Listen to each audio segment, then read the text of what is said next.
You wake up one morning and the numbers have hit zero. A business you poured your life into is bankrupt. Your bank account is empty, or the career you thought was secure is gone.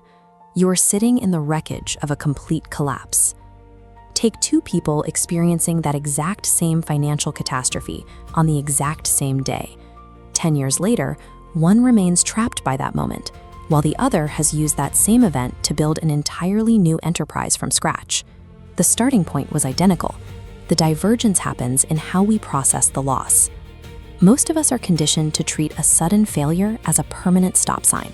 We look at a collapsed business or a lost job and internalize it, assuming that a failed project indicates a personal defect. The alternative is a total cognitive pivot. Instead of sitting in the wreckage asking why a disaster is happening to you, you look at the remaining pieces and ask what you can build with them. Surviving a disaster doesn't come down to luck. It requires an active, specific mechanism to process loss, stripping away the emotion and turning it into a tangible building block for your next move. To understand how this works, we need to step back from personal emotion and look at macro market forces. Think of a busy, chaotic commercial center full of people trying to get through their day. In economic terms, every point of friction, inefficiency, and daily pain in that crowd is a direct indicator of unfulfilled market demand. Where people are struggling, money is waiting to be spent on a solution. This means that to create value, you shouldn't sit in an isolated room trying to brainstorm clever ideas. You need to go out and hunt for massive, painful problems. Now, apply this to your own efforts. Imagine you spend 6 months meticulously planning a product launch. You build the website, perfect the offer, push it live, and you get absolutely zero sales. This flowchart shows exactly how to reframe that outcome. A flat zero in revenue serves as objective data. It highlights a misalignment between your offer and what your target audience actually needs.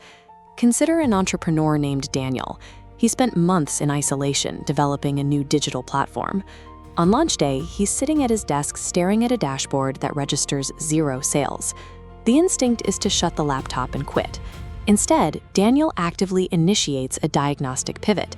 He bypasses the urge to retreat and starts interviewing the exact people who refused to buy his product, digging for qualitative feedback.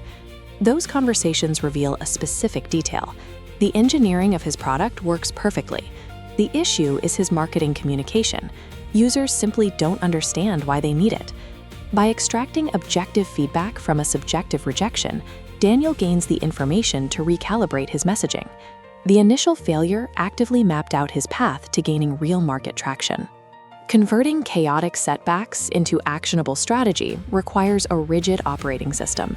You need a way to intercept negative events before your natural emotional reactions take over. Here is the 5-step protocol. Step 1. Pause and isolate the event from your emotion. Step 2. Identify the lesson by tracing what broke and why. Steps 3 and 4. Locate the new opportunity and take immediate action. Finally, step 5 is compounding the lesson. You take what you learned and update your internal systems, ensuring you avoid repeating that specific failure mode. Applying this protocol allows you to iterate based on evidence rather than emotion, turning individual setbacks into specific improvements for the next attempt. This framework is highly effective for fixing external business problems, but it has a secondary function that happens entirely internally. Processing failure systematically acts as a forge for your psychological resilience. Enduring a sequence of defeats reveals latent character traits. Extreme discipline, emotional control, and persistent leadership are heavily stressed muscles.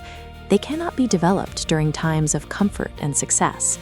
A severe crisis strips away the easy options. It acts as a required mechanism to finally expose those vital capabilities that an easy life actively conceals. To maintain this resilience, you have to alter your internal vocabulary when confronting massive obstacles. You make cognitive translations. You replace the phrase, "I failed," with "I discovered what doesn't work." And here, you substitute the word impossible by asking, what would make this possible? Right now, you might be staring at zero. You might be depleted of capital, facing aggressive rejection, and feeling entirely stuck. Do not attempt to ignore it or escape. Actively face the anatomy of your current problem. Study it like a scientist observing an experiment. That massive obstacle currently blocking your path actually provides the raw material needed for building your very next chapter.